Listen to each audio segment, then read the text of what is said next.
Tuning into the online broadcast network, AfterBuzz TV. Over 20 million weekly downloads in over 150 countries, and your number one source for after-show entertainment.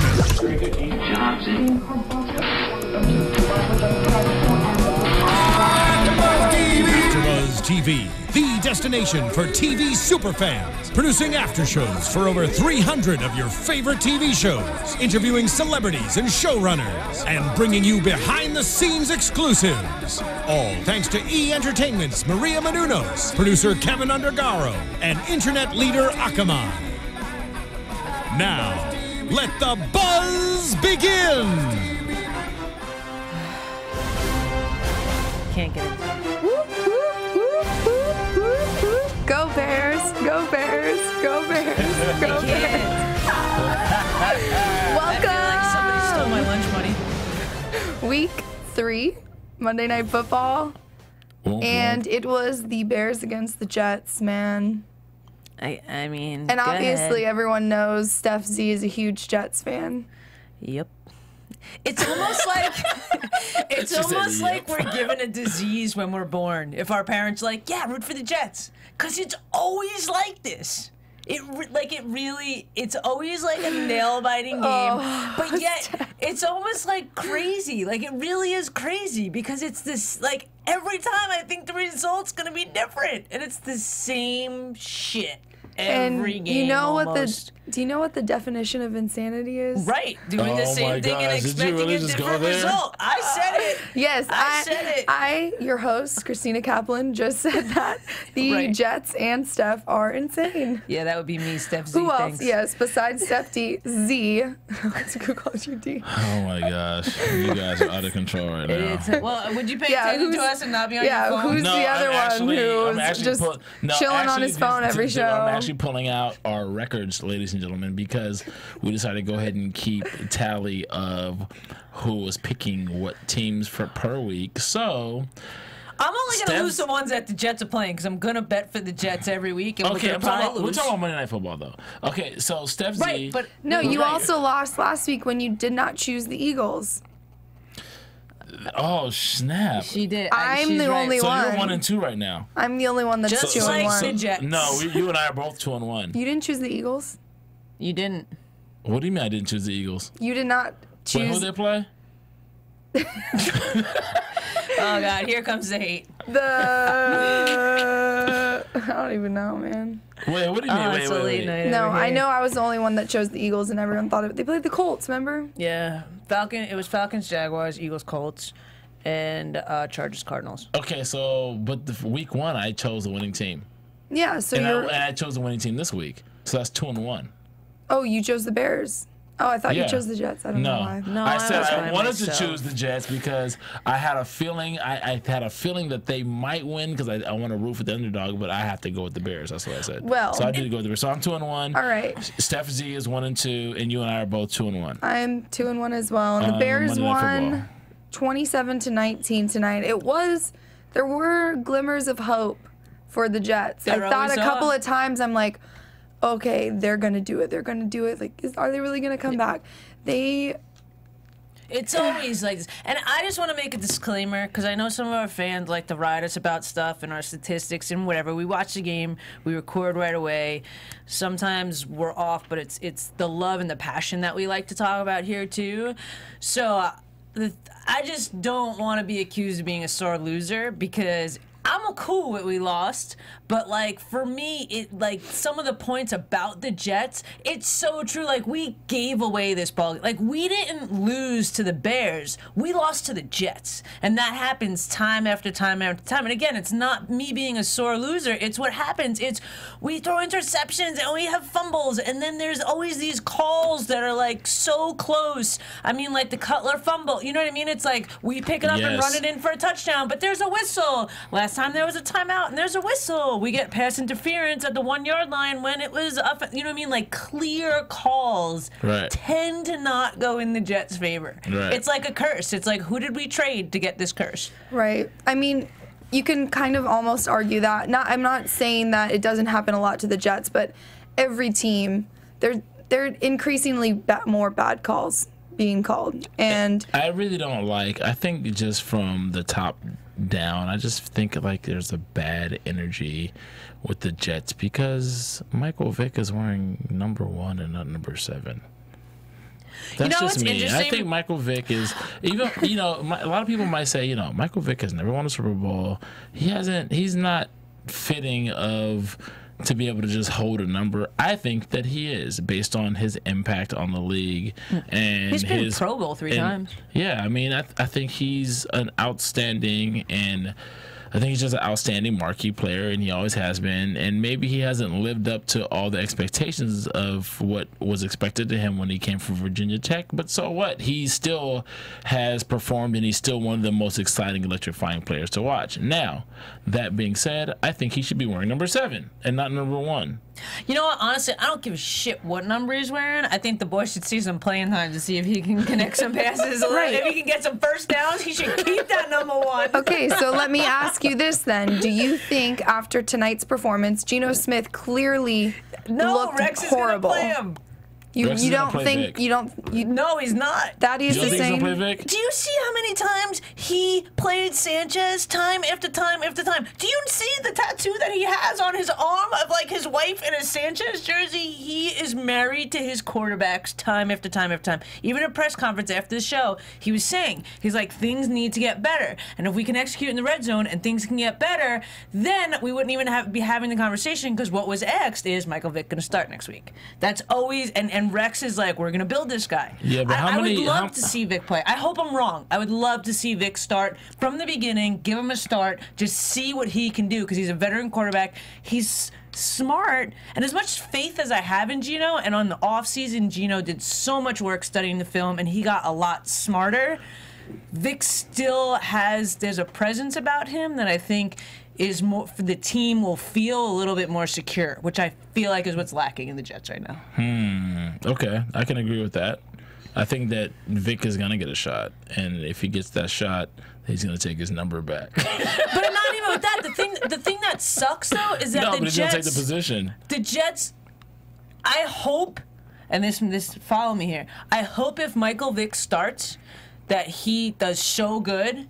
It's like a Kaepernick. He does so good and he just takes over. Because what it's going to do to Geno's confidence, which clearly Geno doesn't have right now because he's making silly plays and he's not consistent, is that it's going to mess with his head game. Just like what happened to Sanchez when they brought in Tebow. Just like, you know what I mean? It's going to mess with his head game, and his confidence is not going to grow. So I think either Rex needs to just stick with Geno, and we have a season that we're like, okay, we're just going to lose some games and it's going to be terrible, but we have faith that this is going to be our franchise quarterback, or pull the plug and let's bail. Well, what's funny is that you mentioned that, just talking about confidence, because I think if he would have had and displayed some confidence and exercised some of that confidence / arrogance, I know, some of those some conviction on some plays, then he would have been able to keep his team in the game. There was just some times when they had opportunities and they were just missed. And I don't want to say this.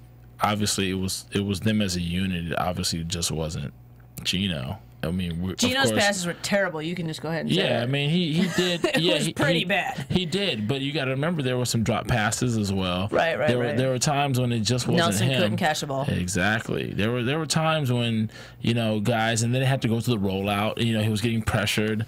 But those. And he had to roll out. So they actually called plays that were rollout plays that were just designed for him to roll out. So knowing he would have to. Yeah. Right? So he would wouldn't have to endure that pressure. So let me ask you a question then, because you guys are going off on it right now. Let me ask you a distinct question. Yes. So basically, Curley was the only one that really did any kind of production on the offense tonight. Does it fall on Geno, or do you think that Jets' offense is just that bad? I think it falls on the play calling, number one. I mean, how many times was there conversation before this game that the Bears can't stop the run game? We have a strong run game. We got Chris Johnson, we got Ivory, we've got Powell. Like, there's people that can run the ball. We did not have, Ivory had a few good runs. I'll tell you a league rank prior to this game, they were first in rushing.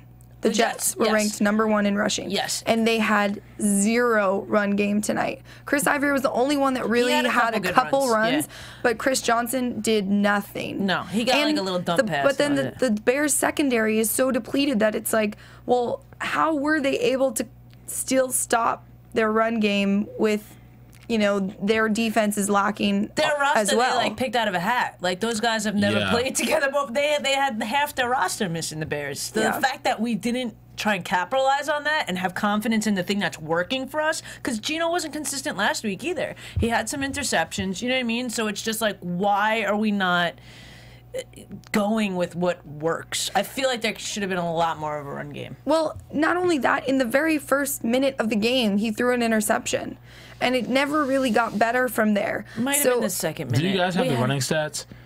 It seemed like to me that they tried to establish the run, but it seemed like the Bears were like on top of them. Yeah, Chris Ivory had 10 carries for 44 yards. Exactly. CJ had 10 carries for 34 yards. Okay, so you're looking at 3.4 and a 4.4 yard average, which is not bad. It's average in the NFL, but at the same time, I think that the times that they chose to call those plays, it was more of like not a question of what but how. So at the time, a lot of plays are about timing, and I just don't think that a lot of the plays that they called were like necessarily on point with the time that they should have called those plays. It's like right. It was bad timing, and I think too it was bad confidence building in some of those key play situations, like those third downs that you need, instead of going for the pass where clearly there's not consistency. Like, try the run. You know what I mean? That's what I'm saying. And again, whatever. I'm sure everyone has their own opinion about that, but everybody's gonna have an opinion. It's just for me. It's just I don't understand what they're trying to do. And it's like you get excited because you got this new guy coming in, and we're pretty much always good with our D. You know what I mean? Not that it used to be better, but it's still we're good on defense. So it's like the offense is kind of always what's falling apart somewhere. I think for me, I think the Jets would perform way better if they opened up their offense and it was less traditional, and they opened up their offense to a more of like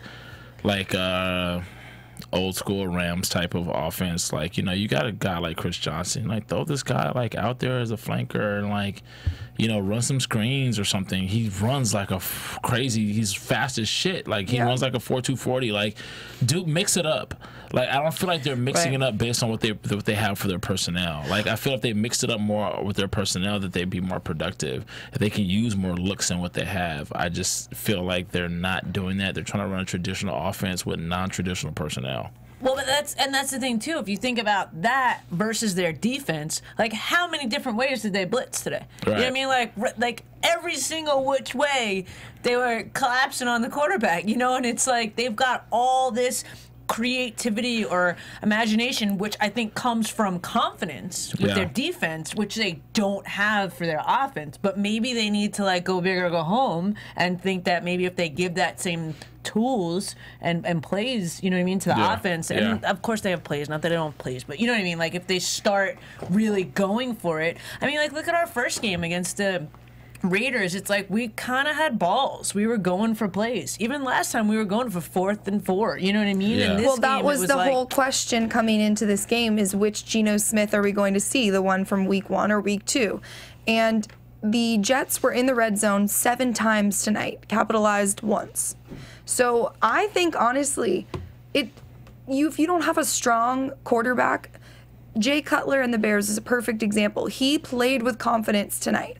He showed his veteran, he's a veteran quarterback. Right. He's got the experience. He played with confidence in his team and his players. And Geno Smith regressed. He totally regressed. And I think they need to put Vic in there and give him another chance, because they're not going to win with Geno Smith playing this way. Smith can learn from a guy like Vic. He needs a reality check. Yeah, he could definitely learn from a veteran like him. Even too, when you talk about Jay Cutler, it's like Jay Cutler this year has a new offensive coordinator as well, so he had to learn new plays. He had to utilize what his talents were in different ways, and he's going with that because he's always a good quarterback, but he wasn't like in the same like Peyton Manning, Tom Brady, and he's slowly but steadily steadily, like, kind of moving up as, like, wow, this guy's got it together. But his style has changed a little bit because he is a vet and he has the confidence, so now he can adapt. So even if the talking about Jay Cutler, yeah, and here's another thing about Jay Cutler, and it's not just all about him because you got to give props to his line. I'm sitting there looking at this guy, and I'm like, his line is giving him like time to throw the ball, and he's getting these pockets where he's able to drop back and step up into the pocket like a standard quarterback is coached to do, and that is the optimal situation that any quarterback is, looking for. I think he was sacked maybe once or twice during the whole game. Yeah, at least once. I think he was sacked like maybe once during the whole game, but for the majority of the game, he was given an opportunity to like throw the ball, and then he has some targets.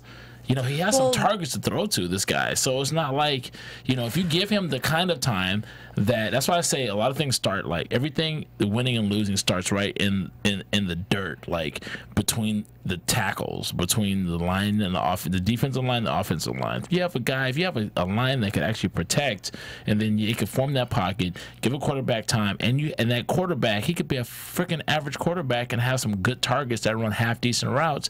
I mean, there were some times that he was throwing passes, he was just throwing passes up there, and then Jeffrey and those guys were just jumping up and just grabbing them out of the air. They were covered, but they're big guys. Right. So, you look at a situation like that, it's like, oh, dude, you have to have an exemplary, defense to, cover that, because you got guys that are, 6'3", 6'4", that are receivers. Then you got your quarterback who has time to sit in the pocket and throw at least enough time just to get the ball off. But they did. Okay. The Jets did. The Jets held them. Our D played pretty well. I mean, got it. They won and scored more points. But it could have been a lot worse. But you also have to look at, did they hold them, or was it big? Because there's a difference between losing a game and winning a game. You know what I'm saying? You can have a team that the Jets lost, the Bears didn't win. I mean, okay, that's what I'm saying. Yeah, clearly the Bears won. So you understand? I mean, clearly the Bears won, but it wasn't. I know exactly what you're saying. Okay, so it's did the Bears beat the Jets, or did the Jets lose the game? That's the determination that you have to make. The Jets lost the game. They had plenty of opportunities, especially at the end of that game. They should have scored. Okay, as far as I'm concerned, I think there's a balance of both, because the Bears did their part, and the Bears could have actually performed better, but at the same time the Jets could have performed better. So to me, there was the Bears won the game somewhat, and the Jets lost the game somewhat, because you saw how the game was somewhat close. The Bears were up on the Jets 14-0, and then they allowed the Bears were up on the Jets 14-0 because it was a pick six, and then we fumbled the kickoff.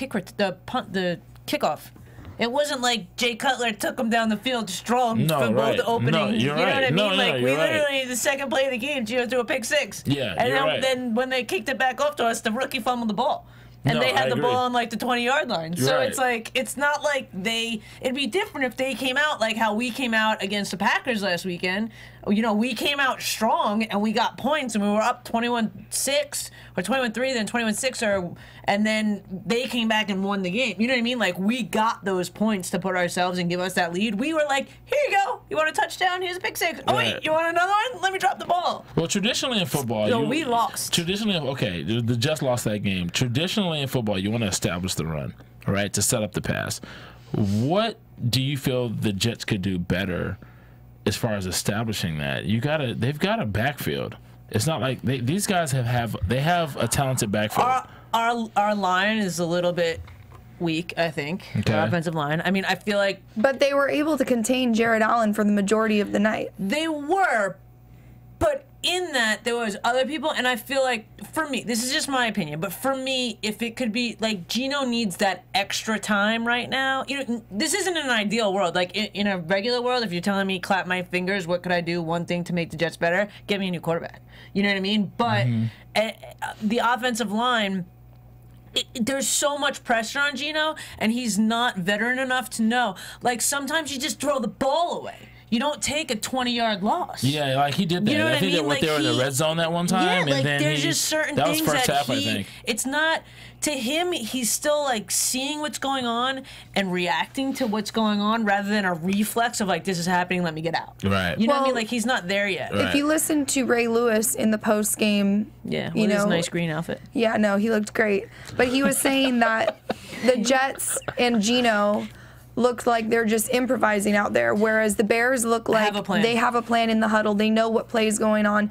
They know what to do. Right. And Geno's just kind of like flailing around deciding at the last minute, which obviously is not working for him. Right. Especially because he's not a veteran, so maybe what he's thinking last minute to call, he missed something out there because he's not used to seeing it as much as someone like Jay Cutler. Well, you fail to plan, you plan to fail, right? So it's like, kind of like if they don't have something that's solid and they're just kind of out there winging it based on what the Bears are showing them, and they didn't really respond in the second half.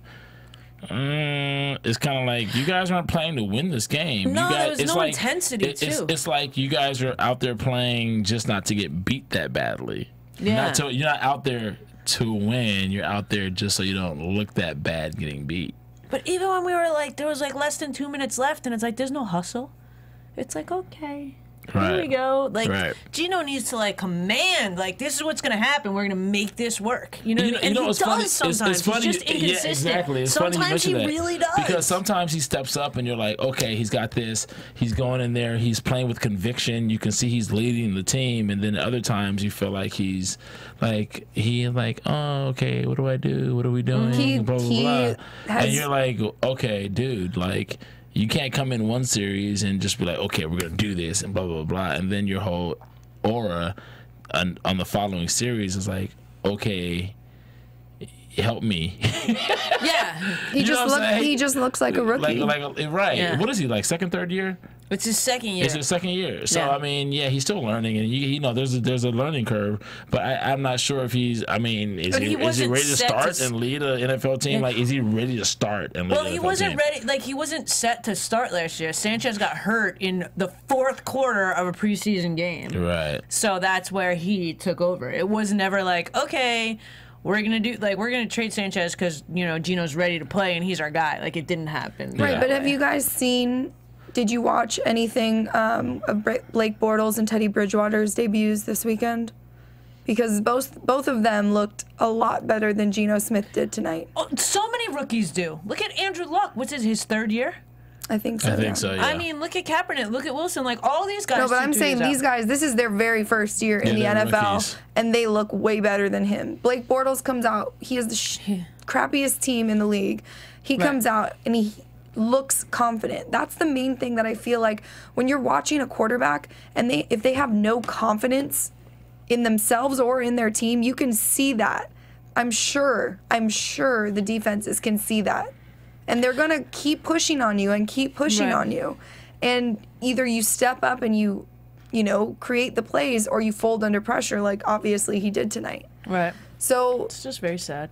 I know you want to talk about the Jets all night long, Steph. I do. But you were saying earlier how Jay Cutler maybe not is in the caliber with Drew Brees and Peyton Manning. Right. But right now in the NFL, he and Andrew Luck are tied with the most red zone pass touchdowns with 8 so far this season. Peyton Manning's got like 6. Since he's got the new offensive coordinator. That's what they're So my question for you guys is, what you've seen of Jay Cutler in these last couple of games, mainly tonight, what is your outlook for the season for him? Do you think he is going to continue this? Like, I thought he played really well tonight. There's obviously always room for improvement. Right. But I thought his performance tonight was good. He did well. He played with conviction and he executed. I think that he did the best with the personnel that he has. He definitely had some time to throw the ball. I think that, the Jets were not very good at getting pressure on him. I don't think that's I think that's not a tribute to the Bears. I think that's a knock on the Jets. Easy. I'm just kidding. Yeah, I think the Jets I know they could do better as far as getting pressure on the quarterback. Excuse me. But Jay Cutler did a fine job of handling that, and he was able to get passes off and complete some balls down the field, and he was able to distribute the ball pretty well between his receivers. So I think that if they maintain their execution but increase their intensity, that they could compete. The Bears could compete, but I still don't think that their offense is diverse enough to be a premier team in the league. So let me piggyback on that about their offense real quick. They basically have 0 run game. Exactly. But let me ask, right, with Alshon Jeffrey and Brandon Marshall, arguably the best wide receiving duo in the league, does it really matter? Especially now with the league continuing to move more towards a pass-centric league, like I've said before. But you still have to establish a run. You don't think that... You still have to establish a run. Football is the same game. It's not changed. It's not going to change unless your pass offense is that superior, which I don't see the Bears' pass offense being that superior, although it's good. And you have a good quarterback, some good protection, good receivers. That's not going to hold up against the Legion of Boom. Right. It's not going to happen. So they're not that superior. You're looking at the Super Bowl champs where the whole goal is to win the championship, right? So if you can't beat the guys that are the ones, usually the guys who win the championship are the guys who usually have the number one defense. The old saying is the offense wins games, defense wins championships is usually true. The guys who have the defense that's shutting everybody down, if you have a team that have a defense that's shutting the other offense down, can't score points, and then you have the offense is very, very mediocre, not even mediocre. They have a guy that comes in and just kicks a field goal, and you win the game 3-0. Well, you win that game at the end of the day because that defense shut the other team down, right? So I don't see the Chicago offense beating or dominating even close to anything that resembles a premier or elite defense in the league. I just don't see it unless their intensity steps up a level and they start to execute in their running game. Their running game is very mediocre. It was, but I don't agree with that at all. I feel like, number one, I get the whole defense wins championship things, and again, I'm not just trying to go back to the Jets because I'm a Jets fan, but a few seasons ago, we had the number one defense for a few seasons in a row. I forget the exact number, whatever, but we didn't win a championship. You know what I mean? Right. But you also have to have some sort of a good offense, but that's what I'm too. saying. I'm saying that. But that's kind of getting back to basics, though. That's kind of you need that defense just to get where you're going to go. You need the defense. I understand that. But I think that with that said, the Jets were terrible in a lot of ways. But I feel like our defense is kind of good. And I feel like Jay Cutler, seeing how he changed his game and his mentality from last season to this season, and it's working, and they're beating teams like the 49ers, and not the Jets, but they're beating bigger teams, and then it's not going to their heads, and they're staying strong, and they're staying confident, and they're still executing. I think we're going to see a lot more out of the Bears than you're leading on. I think they're going to make it pretty far. I'm not saying they're going to win the Super Bowl, but I think they're a pretty solid team. Okay. Well, we'll see. Yeah, we'll see. Well, after tonight, they were one win away from being the first team in NFL history with 750 total victories, including postseason. Yeah. So, that's pretty major. Yeah. And I think... It was. You got to also remember that Jay Cutler was going into this game, he was 6-1. In Monday Night Football starts, so this guy has a very impressive winning record when it comes to performing on Monday Night Football. And Brandon Marshall was injured. He went into the game. He went out, but he came injured, back. But yeah. Came out. Alshon Jeffrey didn't practice in a couple practices earlier this week, so we didn't really get to see their full potential. Yeah, because I know, you've seen them play before. I know that was not their best performance, even though Jeffrey had 8 receptions for 105 yards. He still had a great game, but we didn't see their full we didn't see their full potential. Extent. And it's funny too because being a Jets fan, the teams in our division pretty well, like the Dolphins. And when Marshall used to play for the Dolphins, it was he was always a threat, but I feel like he's grown into a better ball player now too. And you could tell there was something going on, that he was a little bit hurt tonight. But he's got, maybe it's just like a better fit on a different team, but he's got, I feel like he's got a better, he's doing better there. There were a lot of missed opportunities on both sides of the ball tonight too. Antonio Allen missed that easy interception. I mean, he should have had that ball. And then the Bears missed a couple interceptions. Yeah, that's what I'm saying. On both sides of the ball, both teams, there was a lot of missed opportunities. Right next to the sideline, when who was that fumbled that ball right next to the right next to the sideline, went out of bounds. But he fumbled that ball right next to the sideline, and then the refs missed a couple calls as well. There was another fumble that I think was with Jay Cutler Harris, where he actually fumbled that ball. Yeah, and they gave it back to them. Well, the Jets got the ball, but they were. Did the Jets get the ball back on that? But they should have been able. But it should have been a touchdown, and because they ran it back and they called just Jets ball. Which is crazy for me, because now with all this, you can call to New York and get all this different review stuff. It's even though the whistle was blown, there was clearly no one around him, and he clearly got a touchdown from that from that fumble. So it's why won't they overturn that? You know what I mean? Why really wasn't that a touchdown? Well, was that the one where there was only 2 minutes left? No. Because this was earlier in the game. It was earlier in the game, and they fumbled. They took Harris pressured him. Nobody challenged it, so that's why they didn't overturn it.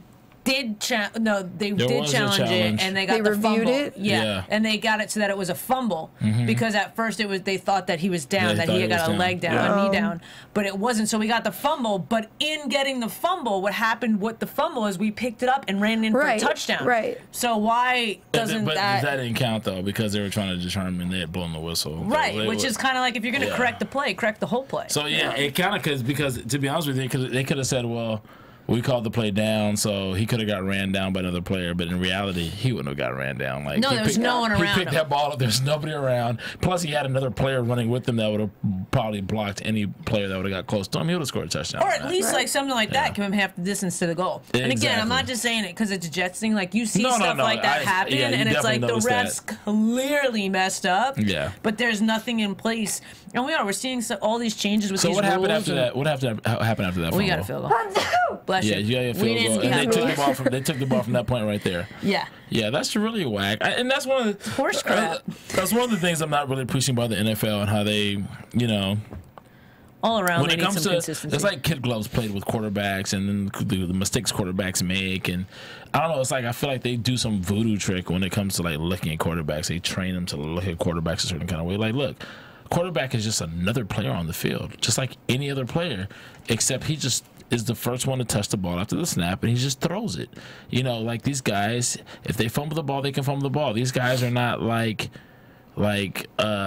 beyond making mistakes kind of thing. And I think there's this perception that we have of QBs needs to be thrown out the window, because obviously this guy fumbled the ball. Just honestly, if this was another player who had fumbled the ball, just like Jay Cutler had fumbled that ball right there on the spot, they wouldn't have blown the whistle. This guy would have picked the ball up and ran it in for a touchdown, and it would have been that. So you think the only reason the other team, or if it would have been a running back, if it would have been a running back or a receiver who fumbled the ball just the same way that Jay Cutler had, they would have just picked the ball up. They would have just kept playing. But they have this whole thing about because you think they were worried about him getting hit. Well, they have this that's part of it. He's down. Oh, is he down? Because they feel like quarterbacks are more trained than the rest of this. This is BS. No, it's just protect the quarterback. Everything is about protecting the quarterback. There's this psychology that quarterbacks are more trained, or just not even that, just more trained football players than the rest of the guys on the team. It's not because they're the ones that are they're in charge, they're the field generals, that they're prone to making less mistakes, which is horse crap. Right. Well, they also had that the pass interference call that was questionable. I don't think it should have been a call. I think it should have been an offensive, if anything. Yeah, well, they're hooked in. I mean, the offensive guy was hooked over him. It was just calls like that. could go either way, or it's clear and they just, I don't know, they don't want to. He played too. That happened. Darren Walls. He played awesome, and he was in because Milner was out because of his hurt ankle. He stepped up, that boy. Well, another guy who's not, I guess, not necessarily stepped up. He stepped up last week. Is Kyle Fuller, the corner for the Bears. 2 interceptions last week. Another one tonight. He is kind of been taken under the wing of Charles Tillman, who's out for the season. And he had also he had the 2 fumbles. He calls them both. Yeah. Yes. So this was their first round pick. Like, this guy is a very young rookie. He is such a dynamic player, though, to watch him. Right. I personally can't wait to see what he's going to do. I think he's going to develop into maybe like a Richard Sherman. I mean, he's already that kind of a, like I said, a dynamic player where he's making these big plays, and they're eventually going to stop throwing to his side because of that. Right. And they were saying again on the post-game interview on ESPN how I think Ray Lewis even said that he's a ball magnet. Some guys are just like exactly that. Yeah. And you can see that out on the field. This guy comes with the intensity. Right. And he definitely, in my opinion, was the X factor for the Bears on defense. Do you guys agree with that? Yeah. Yeah. I agree. Especially with their depleted secondary. I mean, there's so many injuries. And even tonight, a couple people got injured. Yeah, there were a lot of injuries today. Yeah, it kind of sucked. Yeah. I hate seeing guys get hurt. It's not the way you want to see the game go. You put your best against the other team's best, and then... But, it is what it is because that's the nature of the game, so... Well, you know what I hate to see stuff like...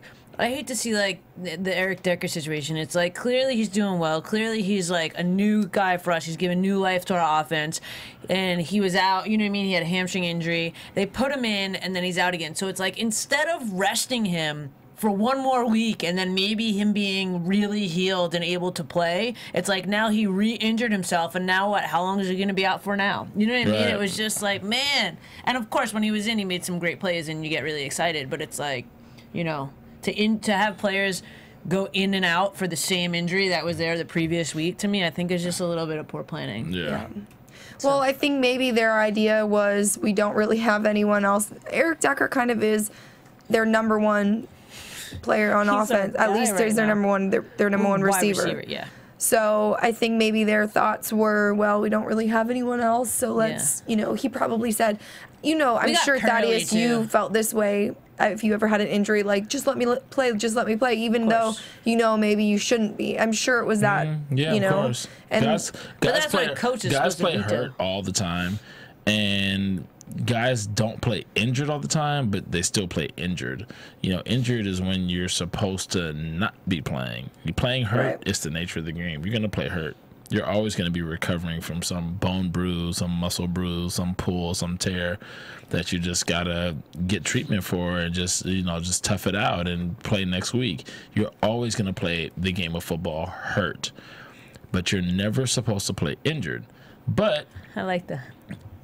That's the I like that. That is. I like that. When you play injured, now you're actually sacrificing the well-being of the group, because that's exactly why it pissed me off. When you're injured, that means you really can't bear, or your body can't actually perform to the level that it's supposed to. Playing hurt means you suck it up and be a man, and you get your ass out there and you play. And you're going to suffer and you're going to have pain. That's because it's a full contact sport. But playing injured means your body you're not in a position, like, say you have a ligament tear or a muscle pull or something. Now you're injured. Your body just can't do it. Right. There's a difference between playing hurt. Hurt is the mind over matter. Right. Injured is your body is not going to be able to do it because it's broken. It's a big difference. It's a big difference. And I think, a lot of guys don't want to, if they're injured, they some guys are going to go out there and play. I heard a story about Ronnie Lott, how he had dislocated one of his fingers or something during a playoff or a Super Bowl game, and they said, look, you can either come out of the game or we can clip the tip of your finger off. And and he was like, this is the frickin' Super Bowl or whatever, and he was like, cut this shit off, and he had them cut his finger off. It was like the tip of his finger, and he kept playing because it's like, how often am I gonna be able to do this in my career? I'm in the freaking Super Bowl right now. That's crazy. But you got to think, like, I don't know about that's story. considered an injury. That's the story I've heard about. I'll verify it and bring it back. And you fans out I know. there, He might have like a blister on his. you guys tip. want to call in? You guys can call in right now, 424-256-1729, 424-256-1729. Look this up on Google or something. But this is something that I heard about Ronnie Lott, and this is something that's like not uncommon. Like, cast it up and get back out there and play. Like, this is a once in a lifetime Cutting fingers off. opportunity. Okay, but this wasn't a once in a lifetime opportunity. They were just playing the Bears in week 3 I'm of just the trying season. I'm just trying to get your mojo. No, I minds get to that. victory, I totally get that. Yeah. That's what's going on. Thanks for telling us how you really feel. Come on, There's Thaddeus, levels to this shit, okay? There's levels to it. You're talking to me, the #1 Laker fan. Kobe Bryant plays hurt all the time. Okay, football and He's the basketball are not the he's the same. #1 example for someone Alright, playing alright. hurt. He's always got tons of Yes. injuries, Yeah, and he plays does. through it. That's true, he does. So I get that. Yes. And maybe Eric Decker made the wrong decision. Maybe the coaches should have said, no, bro, Right. sit down. Let me tell you something. If you believe in your guy that's the #1 guy in your squad and he's like that #1 guy at that position, most players, or most coaches, I should say, believe in that player, that they can go out there and perform and make a play at 75 or 70 or 50% better than the backup at Right. 100%. That's just the psychology of a coach. It doesn't really make sense, but that's just the way it is. It's like, oh well, you're 70%. Get out there and because they believe that starters have intangibles that supersede what the backup can do, even at 100%, Right. fired up and ready to play. It's weird like that. It doesn't really make sense. It's not really logical, but that's just kind of the culture. Right. Well, the Jets play the Lions on Sunday. Before we move on to that, I have a really. If you're a Jets fan out there, you might not have known this, and I didn't know this, and I learned it today, and it was exciting. That Rex Ryan actually started as a water boy for the Chicago Bears because his father was the defensive coach. I didn't know that before. I knew, of course, it's a family of coaches, but with that, there's only 5 father-son duos in the league, which I feel like there would be more. And 2 brothers. Right. No, he's talking about the Harbaughs as well. Oh, the Harbaughs, yeah. Well, and the Ryans too. The Ryans too, and the yeah. Harbaughs. I'm There's like- 2 sets of brothers. Yeah. That But, we were aware of. Yeah. I thought that it was, interesting that he started as the water boy. I didn't know that. It's good. Work your way up, man. Yeah. Water It's boy. like the. She showed me them boobies and I like them. I don't know. Maybe everyone else knew that, but I thought it was really. That's cool. No, I it love is. Rex Ryan, man. I want to love him. Even with his foot fetish. Wow, you're gonna go there. Okay, had so to. the Jets, who they play next They week? play the Lions on Sunday, so they got a quick turnaround. Okay, so the Lions they are play the Lions next week. Who wins that game? the Lions. I'm sorry, Steph, but the Lions are probably gonna man. whoop your ass. Is our little tally is there a prize at the end? Or Yeah, of Yeah, course. bragging rights. all right, just for bragging rights, I totally have to. $100. Oh, okay. Each. I'm going each. Okay, I gotta go with the Jets again. Okay, and who do the Bears play next week? The Packers on Sunday. The as well. Packers won that game. I go with the Bears. I don't know. I feel like the Packers have been struggling. They're not, I don't know. So you're gonna go with the they're not Bears? dominant. But Where's the then game? again, Where's the game at? I think it's in Green Bay. That's the Green only. Bay takes that game. Yeah. I'm gonna take you. You take the Bears. I'm gonna take Green Bay. And who are you gonna take? I'm gonna take the Bears. You Oh, take the yeah. Bears. So both of you are the Bears. I'm on Green Bay. And last week I think we're all unanimous because the Colts whipped Carolina's ass like 44-17. Yeah. And the Philly Barely won won. 37-34 against the Redskins. That was a great A game. win is a win, but they squeaked that one out. Yeah. And everyone chose them winning in their matchups, right? Right. Yeah, we both chose. Yeah. Yeah. But I don't think the Bears win against the Packers next week. And That's okay. and I don't think the Jets win against Detroit next week. Well, next week our Monday night matchup is the Patriots and the Chiefs, which I think is going to be an interesting game. I wonder who's going to win that game. I'm taking the Chiefs. I'm just going to throw it out there right now. Really? Mm-hmm. Whoa! I honestly think it's the fall of Tom Brady this year. I swear. I'm on that boat. I'll take the Chiefs too. I'll take the Patriots. Just to make it interesting.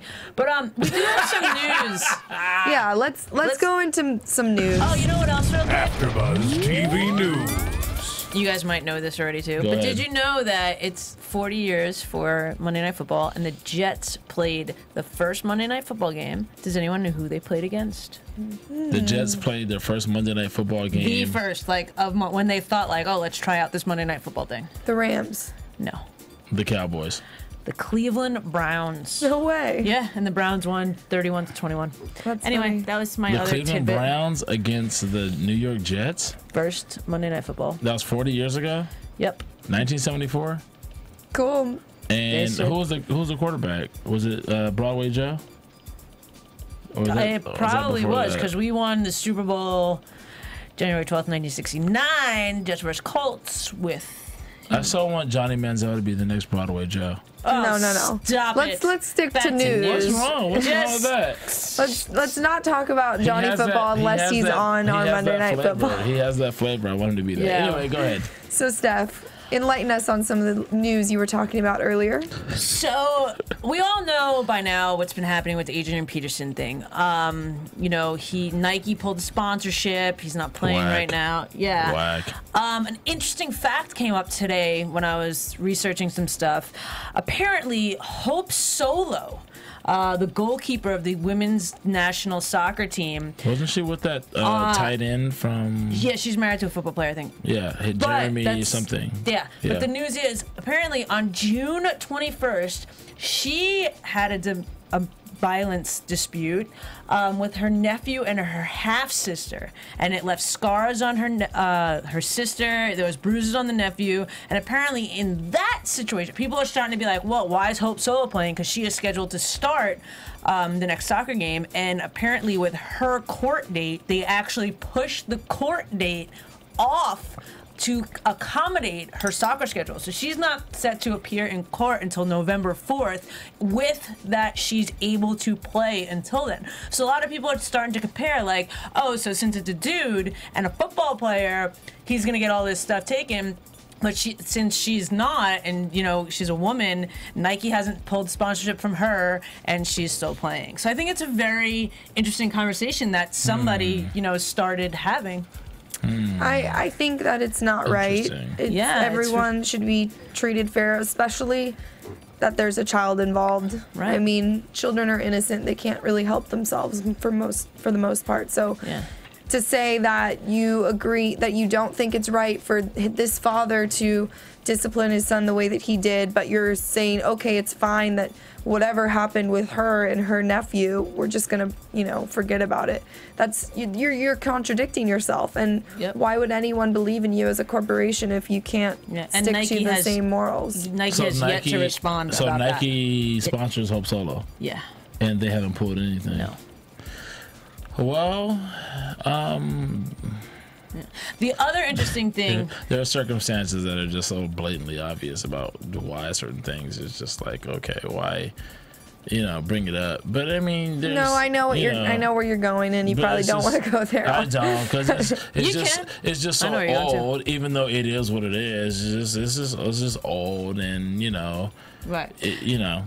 whatever. And the other thing that stood out to me in my research today and watching pregame, I thought it was interesting that the NFL, I don't know if you saw this too in the pregame show, they were talking about David Nelson from the Jets. It was like one of the few times. I mean, I know a lot of football players do good stuff, but there was this whole segment on him and how he's been to Haiti and how he has this place in Haiti where he was there visiting, and then there was these 9 children that he heard of that were very sick, and he's went there and he's created a home for these 9 children. Him and his brother are in the process of adopting these children. He got like a Haitian woman to take care of them. So it was really interesting that like all this stuff is going on in the NFL. So here pops up like a feel-good story about a player that's that's doing something, which I've never really. You don't see that a lot. You know what I mean? They have to do something. Yeah, it was like damage control. Like yeah, it was really right damage control. And it was a great story to hear, and I loved it. And he's a Jet, and you're proud of your players. Too bad he couldn't catch the ball tonight. But I thought it was very interesting that was like slipped in to the mix of the pregame show tonight. Plus, Steve Bisciotti, the owner of Bisciotti. Bisciotti, yeah, I said Bisciotti. Yeah, I don't know. That was weird because I was drinking anyway. And the beers were like Bisciotti. Anyway, so yeah, they were saying that Ray Rice will never play for the Ravens again, and apparently Ray Rice's camp is supposed to be filing an appeal and doing this and doing that so he can actually, go back and work again, which I think is very interesting. And they're saying they never saw the video before. Now they've seen the video, blah, blah, blah. And everybody smells caca and lies and BS with this whole scenario because it's kind of like, really? You didn't see it? You guys didn't have access? You guys don't have that much juice or that much power within your own community to know what's going on with your own player? And then blah, blah, blah. When actually the law enforcement agents that were involved said, yeah, the actual tape was leaked to the actual tape was given to the team. So it was kind of like he actually actually in his interview, I don't know if you saw it, he actually said, he's like, I apologize, I should have subpoenaed that video, I just didn't think about it. Like that was his excuse. Yeah, but the whole thing is they already said, what's funny is but that I should have subpoenaed it. Like nice try. We already know that, just like the law enforcement agency said, they released the tape to you guys so you guys can see it for yourself. I get it. You guys are trying to protect your commodity. You're trying to do what you can to protect, your. It was just honestly his whole speech. It was a lot of deflecting. It was a lot of saying, "Oh, these people said this. These people said this. This is not true." And it's just. I don't even want to hear any more about it until the real evidence comes out and they, figure it out. We've seen the evidence. Well, okay. No, I'm talking about if they've seen the video or not and all that kind of stuff. I don't ever think that's really going to come out, whether they actually saw it or they didn't see it. Well, now they've already said that he's suspended indefinitely. He can never play for the Ravens again. They may consider sometime down the road him coming back and being an advocate for being against talking to the players and some kind of program of talking against defense of domestic abuse or whatever, blah, blah, blah. But at the end of the day, they're trying to say basically his career is over with the Ravens. And at the end of the if the league wants to really uphold this, will he really be able to get a job anywhere else in the league? No. But at the same time, it's kind of like, well, you guys knew about this. Everybody else knew, but it wasn't known to the public that you guys knew. Well, so that's exactly it. Now that everybody knows it, we know. Now we could go on about this for hours. I've got one more interesting. Wait, time out. 2 weeks ago. I've got one more interesting piece of news. Yeah, go ahead. As we've also covered Hard Knocks earlier, Hester got his 20th return touchdown. It was pretty awesome. Record that he was tied for. That was really exciting. Now that I'm a Falcons fan as well, so I was very excited about that. That was pretty cool. Congratulations, Hester, but you're still not Deion Sanders. Well, he just actually moved in front of Deion Sanders for the record. Week 4, I won't be here. I won't be here, but my lovely guys will be holding it down for me. But you can find me on Instagram or Twitter at Tina Cap. And you can find me at Instagram and Twitter at Thaddeus and GQJedi.com. You guys can find me on Instagram and Twitter as well at I am Stef Z with an F. Like Frank. See you next week. JETS, Jess. From executive producers Maria Menounos, Kevin Undergaro, Phil Svitek, and the entire AfterBuzz TV staff, we would like to thank you for listening to the AfterBuzz TV network. To watch or listen to other after shows and post comments or questions, be sure to visit AfterBuzzTV.com. I'm Sir Richard Wentworth, and this has been a presentation of AfterBuzz TV. Buzz you later. The views expressed herein are those of the hosts only and do not necessarily reflect the views of AfterBuzz TV or its owners or principals.